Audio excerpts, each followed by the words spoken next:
Hello everybody, this is Ramya. రౌద్ర రూపాయి నమః ఆ మూవీ గురించి మాట్లాడడానికి హీరో హీరోయిన్ మనతో ఉన్నారు అండ్ అలాగే ప్రొడ్యూసర్ మనతో ఉన్నారు. వాళ్ళతో మాట్లాడదాం. హలో అండి.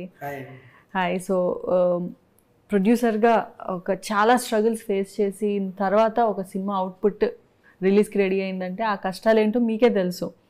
సినిమా స్టార్టింగ్ అప్పటి నుంచి ఇప్పటిదాకా మీ జర్నీ ఎలా ఉంది? వాస్తవంగా మేము 18 months అయిందండి మేము స్టార్ట్ చేసి.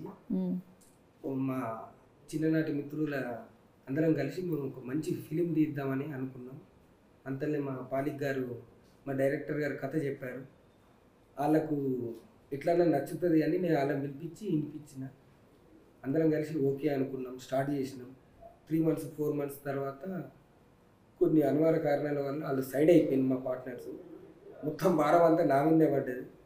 అయినా కూడా మనం పేరు నాది ఉంది కాబట్టి నేను ముందు పోవాల్సిందే కదా. మీరు కిందికో మీదికో అటు ఇటు చేసి ఒక పాలిక్తో సంప్రదించి, అన్న ఇది స్టోరీ బాగుంది కదా, ఖచ్చితంగా మనమైతే ఇట్లన్నా బయటగా పడవచ్చు అది ఇది అన్న తర్వాత కొన్ని రిస్కులు చేసి మొత్తానికి సినిమా అయితే రిలీజ్కు ప్లాన్ చేసినాం మేడం.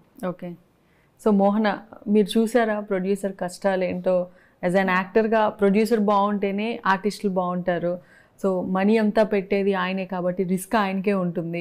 సో ప్రొడ్యూసర్ కష్టం చూసినప్పుడు, ఆయన హార్డ్ వర్క్ చూసినప్పుడు మీకు ఎలా అనిపించింది? డెఫినెట్గా మూవీకి 100% మా బెస్ట్ ఇచ్చేసి రిటర్న్స్ అంతకన్నా 100% తేవాలి అని మేము ఫీల్ అయ్యి వర్క్ చేసాము. అండ్ అఫ్ కోర్స్ అందరికి తెలిసిన విషయం ఏంటంటే ప్రొడ్యూసర్ వచ్చేసి హెడ్ ఆఫ్ ద యూనిట్ అందరికి తెలుసు. బట్ మేము ఎలా ఫీల్ అయ్యామంటే he is the head of our family. మా ఒక ఫ్యామిలీ లాగా వర్క్ చేసాం మేము. ఒక ఫ్యామిలీ లా ట్రీట్ చేశారు.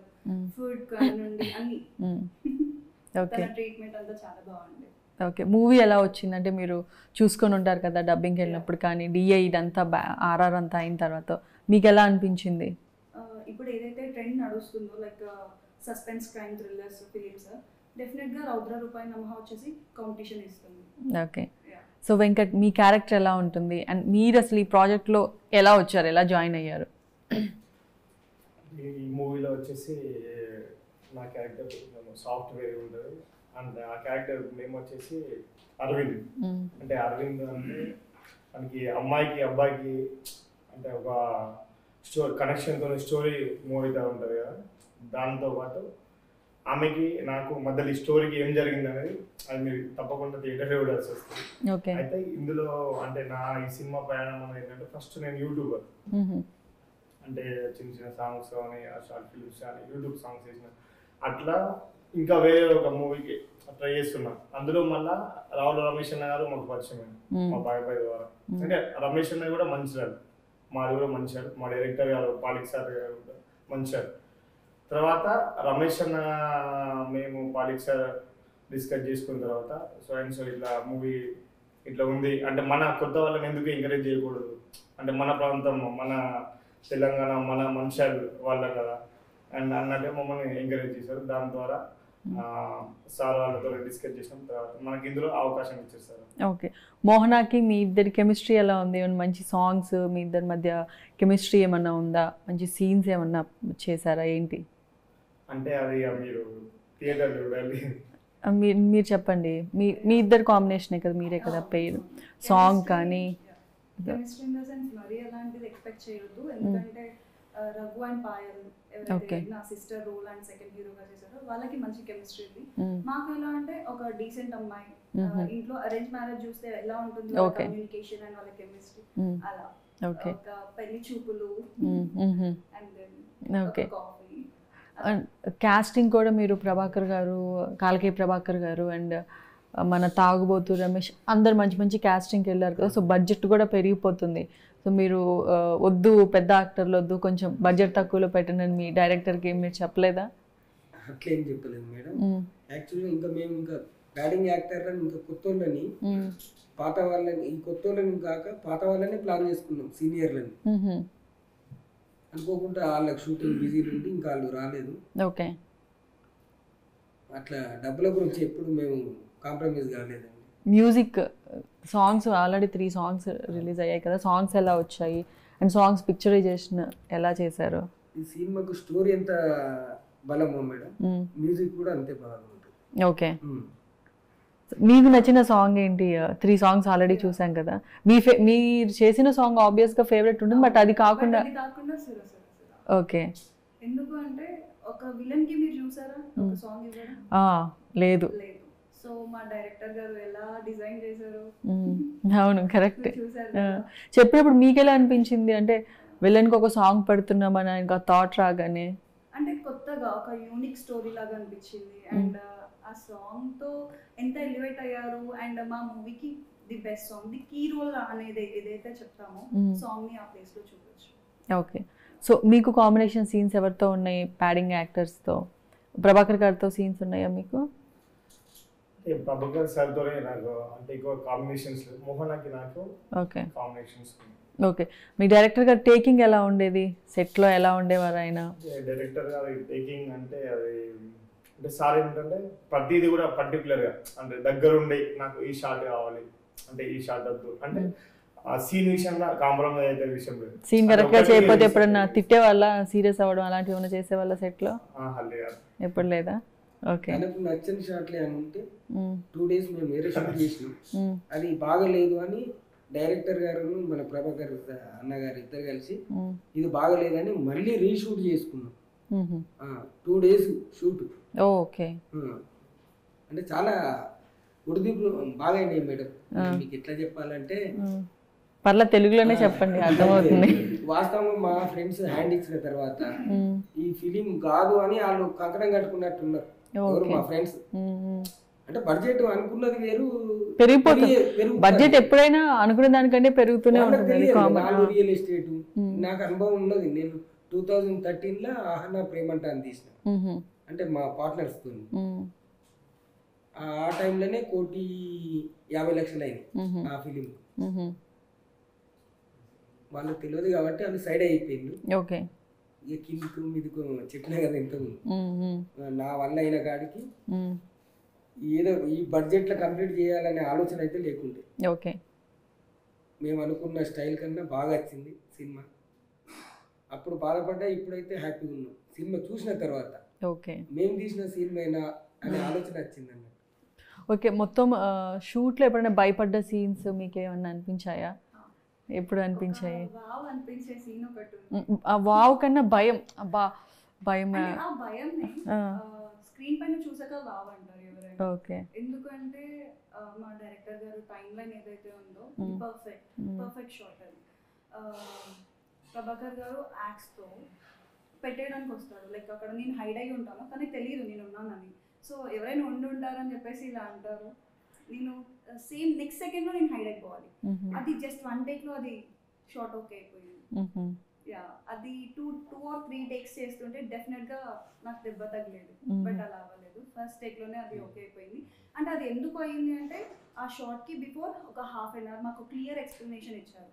అంటే ఆ షార్ట్ మనం ఎందుకు చేస్తున్నాము.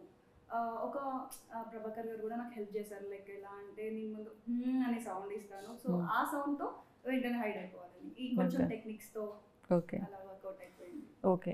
సో మీరు డబ్బింగ్ చెప్పినప్పుడు, ప్రివ్యూ థియేటర్లో చూసినప్పుడు, మీకు ఆయన స్టోరీ చెప్పినప్పుడు తీసినప్పుడు దానికంటే చూసినప్పుడు ఎలా తీసారనిపించింది? అంటే సార్ స్టోరీ చెప్పినప్పుడు అంటే ఒక ఇమాజినేషన్, అంటే మనం ఊహించుకునేది ఒక రకంగా ఉంటే సెట్లోకి వెళ్ళిన తర్వాత అతను చూపించిన విధానం అనేది డిఫరెంట్గా ఉంది. ఎందుకు డిఫరెంట్గా ఉందంటే అతను మేకింగ్ స్టైల్ అది బాగా నచ్చింది. అందులో ఏంటంటే సురసుర సాంగ్ మాత్రం చాలా బాగా వేశారు సార్. ఓకే. సో ప్రొడ్యూసర్ గారు, చిన్న సినిమాలకి థియేటర్స్ ప్రాబ్లం ఉంటాయని చాలామంది డైరెక్ట్ కొత్త ప్రొడ్యూసర్స్ కానీ అంటూ ఉంటారు. అది ఎంతవరకు కరెక్ట్? ఇప్పుడు అదే కరెక్ట్ అయితే రేపు మీ సినిమా ప్లాన్ చేస్తున్నారు కాబట్టి థియేటర్స్ ఏమైనా ప్రాబ్లమ్స్ ఉన్నాయా? అంటే మేము కొత్త వాళ్ళం కానీ యాక్టర్లు కొత్త వాళ్ళు కాదు కదా, వాళ్ళు పెద్దవాళ్ళే కాబట్టి వాళ్ళని చూసినా కూడా టాకీస్లు మాకు అరేంజ్ చేస్తారని నమ్మకం. ఓకే. మా డైరెక్టర్ గారికి సీనియర్, తనకున్న పరిచయాలు, ప్రభాకర్ అన్నకున్న పరిచయాలు, తాగుతు రమేష్ వీళ్ళందరూ ఉన్నారు కానీ ఓకే వాళ్ళైనా కవర్ చేస్తారు. సాయి కుమార్ గారితో సాంగ్ లాంచ్ చేయించారు అండ్ రాజ్ కందుకూరి గారితో కూడా ఇంకొక సాంగ్ లాంచ్ చేశారు, తలసాని గారితో. వీళ్ళందరూ చూసినప్పుడు సాంగ్ గురించి కానీ టైటిల్ ఇది చూసి వాళ్ళందరూ ఏమన్నారు? అలా రియాక్షన్స్ ఏంటి? రియాక్షన్ అంటే మాకు అప్పుడే సగం బలం వచ్చింది మేడం ఆ సాంగ్స్ కానీ. వాళ్ళు సాంగ్స్ చూసి అంటే మన సాయి కుమార్ అన్న చాలా బాగా తీసింది ఈ సాంగ్, సినిమా పేరైతే ఇంకా హైలైట్ ఉంది అని డైరెక్టర్ని మమ్మల్ని మెచ్చుకున్నారు. అక్కడ హ్యాపీగా అనిపించింది. ఓకే. మన రాజ్ కందుకూరి ఆ సార్ ఆయన అప్రిషియేట్ చేశారు. తను రిలీజ్ చేసిన సాంగ్ ఉంది కదా మేడం, చూసిండు మొత్తం చూసిండు, ఒక 1 hour కూర్చోబెట్టి మీరు అంటే ఎన్ని సంవత్సరాలు అయింది అని మా డైరెక్టర్ కూడా అడిగిండు. ఓకే. అంటే ఇంత బాగా చేయడానికి కారణం అంటే కొత్త వాళ్ళతో సాధ్యం కాదు కదా మేడం. కరెక్ట్. టేకింగ్ అవి ఇవన్నీ తనకు అనుభవం ఉన్నది కాబట్టి అవన్నీ అడిగిండు. అంటే బాగా చేసిన మమ్మల్ని అయితే మెచ్చుకున్నాడు కాబట్టి మేమైతే హ్యాపీగా ఉన్నాం మేడం ఇప్పటికి. ఓకే. ఎక్కడికి పోయినా కూడా మా సినిమాకు అంటే సినిమా పేరు కానీ సాంగ్స్ కానీ మాకు మంచి పేరు అయితే వచ్చింది. ఓకే. ఆ దేవుడి దయ వల్ల సినిమా కూడా సక్సెస్ అయ్యి అయితే అదే మాకు సంతోషం. ఓకే. సో మూవీకి మామూలుగా ఈవినింగ్ 6-7కి ప్యాకప్ అనేదే లేకుండా కంటిన్యూస్ 24/7 ఇది షూట్ చేశారని వింటే నాకే షాకింగ్గా ఉంది. ఎలా పాసిబుల్ అసలు అది? సో యాక్చువల్లీ మేము పెట్టుకున్న స్కెడ్యూల్ వచ్చేసి 25 days. 25 daysలో 18 days day and night shoots, అంటే 1.5 కవర్ షీట్ డేస్. ఓకే. ఒక రోజు అయితే 22 hours షూట్ చేసాం. ఓకే. మాకు నిద్ర రావట్లేదు అసలు, షూట్ చేసామన్నది కూడా అలసిపోలేదు, ఇంకా ఫుల్ ఎనర్జెటిక్గా చేద్దాం, నెక్స్ట్ షాట్ ఏంటి చేద్దాం అంటే, ఎందుకంటే మాకు స్టోరీ కూడా నరేట్ చేయలేదు. సో ఫుల్లీ ఎక్సైట్మెంట్ అనమాట, అంటే నెక్స్ట్ షాట్ ఏంటి, నెక్స్ట్ ఏం చేస్తాం మేము. సో ఇక్కడ స్టక్ అయి ఉన్నాం, నెక్స్ట్ ఎలా బయటకు వచ్చేస్తాం, అలా అలా వర్క్ చేసాం 18 days. అండ్ ఇంకోటి ఏంటంటే నాకు ఓన్లీ సింగిల్ కాస్ట్యూమ్, బట్ దాని డ్యూయల్ పేర్స్ తీసుకొని 18 days నేను అదే సింగిల్ కాస్ట్యూమ్లో కనిపిస్తాను. మూవీ మొత్తం ఒకే కాస్ట్యూమ్, 18 days అదే కాస్ట్యూమ్ 2 pairs యూజ్ చేశారనమాట. అదొకటి నాకు కొంచెం సాడ్ అనిపించింది. సో నెక్స్ట్ ప్రాజెక్ట్లో మంచి మంచి కాస్ట్యూమ్స్ ఇప్పించేస్తారు లేండి. ఓకే. అండ్ లొకేషన్స్ ఎక్కడెక్కడ చేశారు? హైదరాబాద్లో కొన్ని విన్నాము, అండ్ అవుట్డోర్ ఎక్కడ చేశారు? మీరున్నారా అవుట్డోర్ షూట్స్లో? అంటే మేము వెళ్ళింది అవుట్డోర్కి వెళ్ళాం. అందులో నాదున్న తనది కాంబినేషన్ సాంగ్ తెలుగు సాంగ్ అనేది ఉంది, అది మెలోడీ సాంగ్. ఓకే. దానికోసం అని చెప్పేసి సార్ అవుట్డోర్కి తీసుకెళ్ళండి, అక్కడ చిన్న వాటర్ ఫాల్స్ ఎక్కువ ఉంటాయి. ఓకే. అక్కడ బాగుంది. అండ్ మీ డైరెక్టరే కొరియోగ్రాఫరు, ఆయనే డైలాగ్ రైటరు, ఆయనే స్క్రీన్ ప్లే, ఆయనే స్టోరీ, చాలా కంఫర్టబుల్ మొత్తం ఆయనే. కొరియోగ్రఫీ కూడా ఆయన ఏ సాంగ్ చేశారు? ఆ 3 songs ఆయనే చేశారా? ఓ ఓకే. ఇన్వాల్వ్మెంట్ చాలా ఇన్వాల్వ్మెంట్. తన అంటే తను ఈ షూటింగ్ బిజీలు ఉండి తనే ఇవన్నీ చేయలేడు కదా, తనకు ఒక అసిస్టెంట్ ఉన్నాడు, మాస్టర్ తను కూడా. అంటే ఈయన పెద్ద మాస్టర్ కాబట్టి ఆయన చిన్న మాస్టర్, తనని పెట్టుకొని చేయించడం జరిగింది. మీరు ఒక రకంగా లక్కీ, ఎందుకంటే అన్ని టాలెంట్ ఉన్న డైరెక్టర్ దొరికెళ్ళండి. కొరియోగ్రాఫర్కి సపరేట్ పేమెంట్, కొరియోగ్రాఫర్ అసిస్టెంట్లకు సపరేట్ పేమెంట్, స్క్రీన్ ప్లే రైటర్కి సపరేట్, డైలాగ్, ఇవన్నీ లేకుండా మిమ్మల్ని చాలా బడ్జెట్ తక్కువ చేశాడు కదా, లేదంటే అవన్నీ కలిపి ఎక్కువ తీసుకున్నారా? లేదు మేడం, తను తక్కువ తీసుకున్నాడని ఆ డబ్బులు కూడా ఈ సినిమాకి మేము అరేంజ్ చేసినాం. ఓ ఓకే. అంటే యాక్చువల్గా చెప్పాలంటే మేడం ఒక్క సాంగ్ 15-20 lakhs అయిపోతుంది అనుకున్నాం. 3 days చేసినాం ఒకటే సాంగ్, ఇది సురసురది. అది ఇట్లా చెప్తే అర్థం కాదు మేడం, థియేటర్లో చూస్తే కానీ అర్థం కాదు. ఓకే. కొరియోగ్రఫీ ఎలా ఉంది? ఇప్పుడు మీరు చెప్పిన సాంగ్ మెలోడీ సాంగ్ కాబట్టి దానికి ఎక్కువ స్టెప్స్ కాకుండా కంపోజ్డ్గా చేయాలి, దానికి ఎలా కొరియోగ్రఫీ చేశారు? స్వీట్ అండ్ క్యూట్ గా. ఓకే. చూడడానికి ఒక క్యూట్ కపుల్ ని చూస్తే ఎలా అయితే ఉంటుందో అలా sweet and cute. Okay. So 3 daysలో ఫినిష్ చేసేసారు? 3 days. ఓకే. అండ్ ఈ ఆర్ఆర్ ఎలా వచ్చింది? బ్యాక్గ్రౌండ్ మ్యూజిక్ కానీ స్కోర్ ఎలా వచ్చింది? మెయిన్ స్కోప్ వచ్చేసి ఫిలింకి ఆర్ఆర్. సో ఆర్ఆర్ తో పిక్చరైజేషన్ వెరీ బ్యూటిఫుల్. ఓకే. మీకు ఓవరాల్గా చూసినప్పుడు గూస్ బంప్స్ వచ్చేలాగే ఉన్నాయి, మంచి సీన్స్ ఉన్నాయా మూవీలో? ఉన్నాయి, చాలా ఉన్నాయి. ఓ ఓకే. చాలా ఉన్నాయి. అండ్ ఎవరైతే ఈ బీజిఎం లవర్స్ ఉంటారో డెఫినెట్ గా వాళ్ళు ఎంజాయ్ చేస్తారు. ఓకే. సో మీకు ఎలా అనిపించింది? లైక్ మీ డైరెక్టరే వచ్చేసి ఆయన కొరియోగ్రఫీ చేస్తున్నప్పుడు సాంగ్ టేక్స్ ఏమన్నా మీరు ఎక్కువ తీసుకున్నారా, లేదంటే స్టెప్స్ ఉన్న సాంగ్ చేయడం ఈజీ కానీ మెలోడీ సాంగ్ చేయాలంటే కొంచెం ఎక్స్ప్రెషన్స్ కరెక్ట్గా ఇవ్వాలి, మీకు ఏమైనా టఫ్గా అనిపించిందా? అంటే సాంగ్ అంటే దాన్ని కొంచెం ఉంటుంది ఎలా అంటే థియేటర్లో చూస్తే మాత్రం ఖచ్చితంగా భయం వేస్తుంది సాంగ్. అంటే దగ్గరికి వెళ్ళి చూస్తాం కదా, దగ్గరికి వెళ్ళి చూసినప్పుడు ఎట్లా అంటే దాని ఆర్ఆర్ కానీ అంటే బ్యాక్గ్రౌండ్ స్కోర్ కానీ ఇది కానీ చాలా మంచిగా అనిపించింది. మనకి ఇంకా ఏంటంటే దానికి మొత్తం సాంగ్ మొత్తం నైట్ షూట్, ఓన్లీ నైట్ షూటే. నైట్ షూట్ అంటే దాన్ని సార్ నైట్ 6 నుంచి మళ్ళీ డే 6 వరకు వేసిండు. అట్లా 3 days పట్టింది, ఒక సాంగ్కి 3 days పట్టింది. ప్రసాద్ చెప్పండి, ఈ సినిమాలో మీ ఎంట్రీ చాలా ట్విస్ట్ల మీద ట్విస్ట్లుగా సాగిందని ఇప్పుడే తెలిసింది. నేను చెప్పడం కంటే మీరు చెప్తే బాగుంటుంది. ఈ సినిమాలో మెయిన్ లీడ్గా చేయాల్సింది మేడం. పార్ట్ 1 పార్ట్ 2లా చాలా ట్విస్ట్లు ఉన్నాయి, మీరే చెప్పండి. ఇందులో మెయిన్ లీడ్గా చేయాల్సింది. నాకున్న బిజీ షెడ్యూల్ వల్ల కొంచెం పోస్ట్ పోయింది, అందుకే రాలేకపోవడం జరిగింది. అయితే మన పాలిక్ సార్కి, ప్రొడ్యూసర్ రమేష్ గారికి ఇద్దరికి నేను మాట ఇచ్చాను. సో దాంట్లో గెస్ట్ రోల్గా చేయడం జరిగింది. అందులో ఇంకోటి అది అయిపోగానే మనకు నెక్స్ట్ పార్ట్ 2లో ప్రొడక్షన్ 2లో మనం ఖచ్చితంగా ఫుల్ వెళ్తుంటారు. అయితే ఆల్రెడీ మనం లవ్ టు లవ్ అనే సినిమా చేసాం. దాని ద్వారా మనకు పాలిక్ సార్ వీళ్ళంతా పరిచయం అయ్యారు, ప్రొడ్యూసర్గా హీరోగా చేసాం. సో అలా కొంచెం మధ్యలో డిస్టర్బెన్స్ వచ్చినా కూడా మనం ఇక్కడ సినిమా కంప్లీట్ అయిన తర్వాత ఎక్కడ గ్యాప్ రాకుండా వీళ్ళని ప్రొటెక్ట్ చేసుకుని తీసుకుంటా రావడం జరిగింది. ఓకే, ఏ సాంగ్లో చేశారు? ఐటమ్ సాంగ్లో. ఓకే, పబ్ సాంగ్ అది, దాంట్లో చేశాను గెస్ట్ రోలా.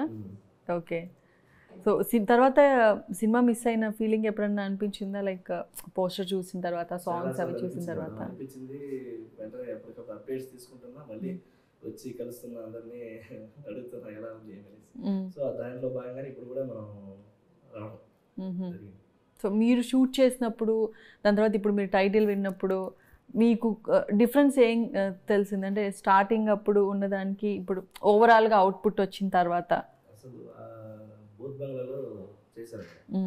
ఆ బూత్ బంగ్లాలో ఆయన చూడడమే ఫీట్ 6.5 years సంథింగ్ ఉన్నారు ప్రభాకర్ సార్.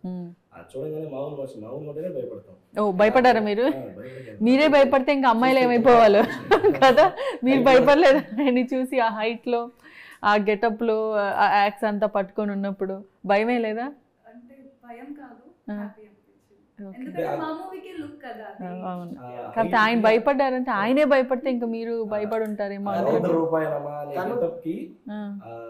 కట్అవుట్ కి సరిపోతారు టైంలో వెనక బ్యాక్గ్రౌండ్ కానీ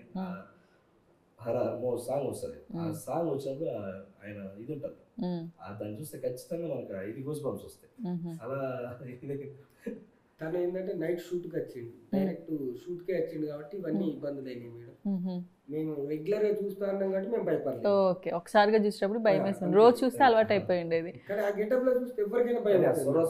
సాంగ్ అది మీరు చూసారా మీరు యూట్యూబ్ లో మన సాంగ్? నేనైనా అక్కడ చూసింది, మన థియేటర్లో చూస్తే ఆ ఫీలింగ్ వేరే. అసలు నాకు ఇంకా లోపల సినిమా చూసారా తర్వాత? ఇప్పుడు సినిమా వచ్చి మనం ఆల్రెడీ దీంట్లో చూసారా? ఎలా అనిపించింది ఓవరాల్ గా మీకు సినిమా చూసినప్పుడు? అనుకున్న దానికి, చూసిన దానికి, చేసిన దానికి అంత వచ్చింది అనేది ఎక్స్పెక్ట్ చేయలేదు. ఎక్కడైనా బాగా గూస్ బంప్స్ వచ్చి భయపడ్డ సీన్స్ ఉన్నాయా? ఎదురుగా వచ్చాడు, నేను చూస్తే ఇట్లా పైకి ఉన్నాడు మనిషి. సినిమా చూస్తున్నప్పుడు ఆ షార్ట్ లో మీరు సెట్కి వెళ్ళినప్పుడు కాదు, ఈ సొరసొర సాంగ్ ఉంది అది అల్టిమేట్ మేడం. దాంట్లో మీకైనా ఎవరికైనా కూడా మీకు ఆ ఫీలింగ్ వస్తుంది. ఓకే, మీ డైరెక్టర్ టేకింగ్ ఎలా అనిపించింది? ఎలా తీసాడు అనిపించింది సినిమా మీరు చూసినప్పుడు? నేను ఇంతకుముందు కూడా సినిమా చేశాను చెప్పాను మేడం. దాంతో కంపేర్ చేస్తే 100-200% చాలా బ్యూటిఫుల్గా ఉంది. ప్లస్ ఎక్కడ కూడా డిస్టర్బెన్స్ అనేది నేను షూటింగ్ చేశాను, ఎక్కడ కూడా అనిపించలేదు. ప్లస్ కూల్గా జరిగింది. ఎవరి పర్ఫార్మెన్స్ మీకు బాగా నచ్చింది? మోహనాదా, రఘుదా, వెంకట్దా? చెప్పండి, ఎవరిది నచ్చింది? ఆయనది ఓకే, ఓవరాల్ గా ఎవరు నచ్చారు మీకు అందరు పర్ఫార్మెన్స్ లో బాగా? ఆయనది ఓకే, తీసేయండి. ఆయనది కాకుండా మోహన ఎలా చేసింది చెప్పాలి, చెప్పకపోతే తెలియదు కదా. వెంకట్ ఇప్పుడు కలిసి చేసే వాళ్ళకంటే చూసిన వాళ్ళకి, ఇప్పుడు మీరు ఓవరాల్ గా మన ప్రివ్యూ లాంటివి ఏదో చూసుంటారు కదా, మీకు తెలుస్తుంది.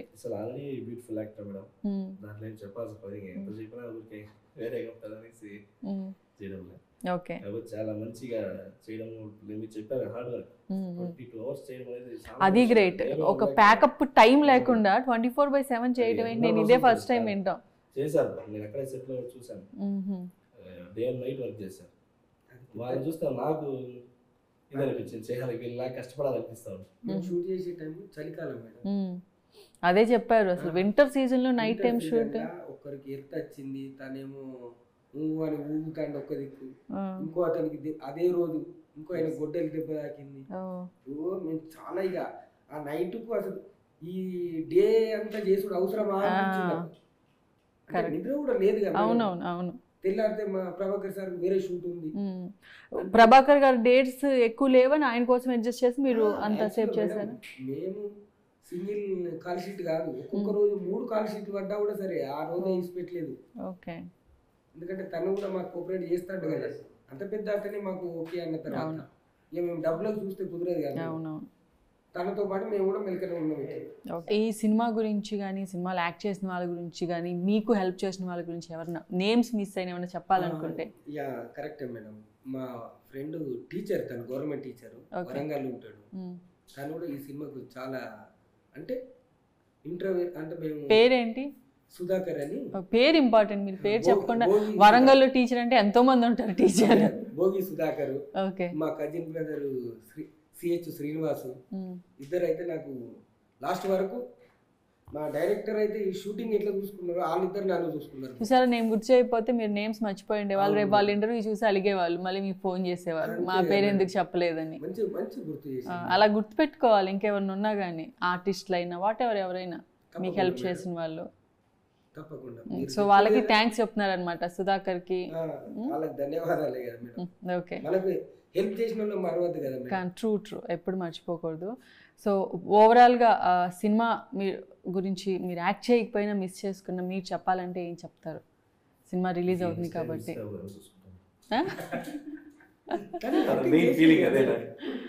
అంటే గెస్ట్ రోల్ అని ఆయన కొంచెం ఫీల్ అవుతున్నారు. సినిమా అంతా చూసిన తర్వాత నేను మిస్ అయ్యానని కళ్ళలో పశ్చాత్తాపం కనపడుతుంది కదా. మోహన, మీరేం చెప్తారు? సినిమా రిలీజ్ అవుతుంది, ఆడియన్స్కి చూసి ఎంకరేజ్ చేసి మాకు కూడా సపోర్ట్ చేయండి అని చెప్తాను. ప్రొడ్యూసర్ గారు మీరేం చెప్తారు? అందరూ తప్పకుండా ఈ సినిమా చూసి నాకు మంచి విజయాన్ని ఇవ్వాలని, నేను ఇంకా ముందు కూడా 10-15 సినిమాలు తీయాలని వాళ్ళ కోరికలు ఎప్పుడు, మా కోరికలు కానీ వాళ్ళ దీవెనలు ఎప్పటికీ ఉండాలని కోరుకుంటున్నాం. All the very best. ప్రొడ్యూసర్గా మీరు ఇంకా మంచి ప్రాజెక్ట్స్ చేయాలి, మీరు మంచి ఆర్టిస్ట్గా కంటిన్యూ అవ్వాలి, మీరు మిస్ చేసుకున్న ఛాన్స్ నెక్స్ట్ ఇంకొక మంచి బ్లాక్ బస్టర్తో మీ ఇంటికి రావాలి. సో ఇది ఈరోజు స్పెషల్ చిట్ చాట్. ఇంకొక ఇంటర్వ్యూలో మళ్ళీ కలుద్దాం. This is Ramya signing off. అవును, మనం ఇంకొక ఇంటర్వ్యూ ప్లాన్ చేశాం కదా సార్. వస్తలేరా? ఓకే మేడం, నేను చెప్పుడు మర్చిపోయినా. తను మన ప్రభాకర్ సార్ అక్కడనే షూట్లు ఉన్నాడట. ఎక్కడున్నారు? మన బాజ్పల్లి. తప్పకుండా తనని ఇప్పుడు మనం బాజ్పల్లి ఇంటర్వ్యూ చేయాలా? వెళ్ళాలి మేడం. ఓకే, ఏమనుకోకుండా. షూర్, డెఫినెట్గా కొద్దిగా కోఆపరేట్ చేయాలి. అలాగే. యాక్టర్ల కోసం ఎక్కడికన్నా వెళ్ళే ప్రొడ్యూసర్ని ఇప్పుడే చూస్తున్నాను, డెఫినెట్గా వెళ్దాము.